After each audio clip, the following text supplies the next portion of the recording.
Wetenschappelijk onderzoek, technologische ontwikkeling en innovatie zijn heel belangrijk om onze defensiecapaciteiten vlot aan te passen aan nieuwe dreigingen en de steeds snellere technologische evolutie.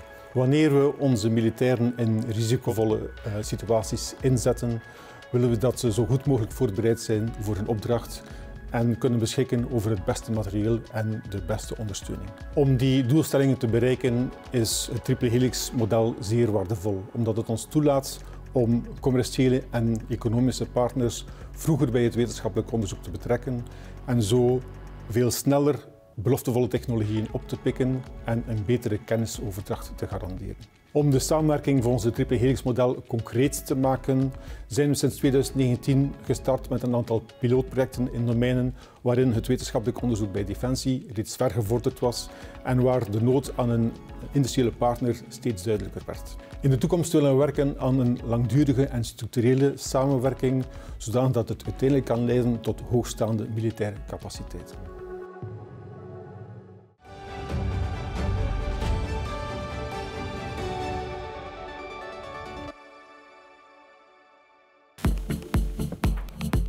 La défense joue un rôle médical important dans notre pays. L'hôpital militaire Rennes-Astrid est connu entre autres pour son centre des grands brûlés et son assistance en cas de catastrophe. Il a également un rôle scientifique, par exemple dans la recherche sur la phagothérapie. Faagtherapie is het gebruik van bacteriofagen, of fagen in het kort, om infecties in patiënten te bestrijden. Bacteriofagen zijn de virussen van bacteriën. Deze therapie had een korte bloeiperiode in het Westen in de jaren 30, maar werd dan een beetje vergeten door de opkomst van antibiotica. Maar vandaag, met de antibioticaresistentiecrisis, wordt deze therapie terug heel actueel. Precies daarom gebruiken wij faagtherapie in het Militair Hospitaal om patiënten te helpen die geïnfecteerd zijn met bacteriën die volledig resistent zijn aan antibiotica. Pour la défense, c'est l'un des projets pilotes selon le modèle de la triple hélice. Pour pouvoir utiliser la phagothérapie à plus grande échelle, elle travaille en étroite coopération avec l'industrie. Cela devrait conduire à des solutions pionnières contre les bactéries multirésistantes. We werken samen binnen Defensie met het Laboratorium voor Moleculaire en Cellulaire Technologie.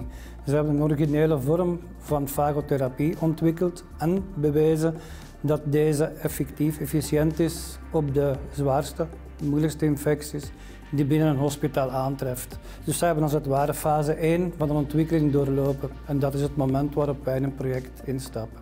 Onze rol is nu de industrialisatie en schaalvergroting van deze therapie. Par le développement de ces thérapies innovantes, la défense renforce sa composante médicale. Cela présente également des avantages clairs pour la société.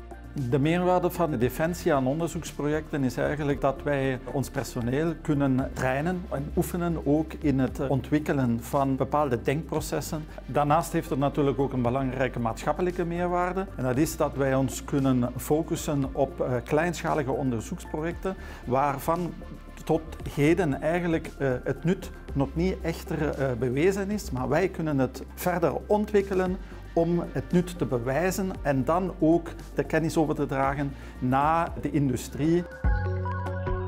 Les développements dans le domaine de la phagothérapie illustrent que la combinaison de la recherche scientifique, de la technologie et des connaissances pratiques conduit à une valeur ajoutée pour toutes les parties concernées.